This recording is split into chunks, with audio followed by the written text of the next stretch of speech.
haram yeməkdən acığın gələrdi. Amma indi deyirsən, boş söhbətdir. Onun ləzzəti deyir, başqadır haramın.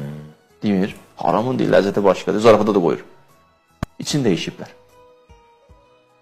O deyil. Şeytan işi budur. Şeytan işi budur ki, insan daxilin dəyişsin. İnsan harama halal desin. İnsan haqqa batil desin. İnsan şərrə xeyir desin.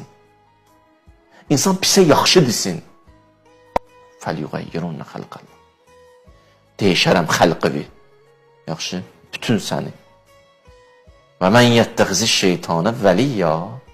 Bilmirdin ki, şeytanı özünə vəli seçəndə, vəli yəni hakim seçəndə, o da səni istiqamət verəndə vücudu axirə bu olacaq. Fəqət xəsrə xusranən mübinə. Sən aşkar ziyandasan, ha? Bir var ziyanda adam belə hiss olunmur. Bəzi vaxtlar insan ziyan edir, hələ hiss eləmir də. Bir də ayılır ki, bu ilin axır ayılır ki, sən demək qabağa getməyib. 60 min geridədir məsələn. Bir də yox, aşkar ziyan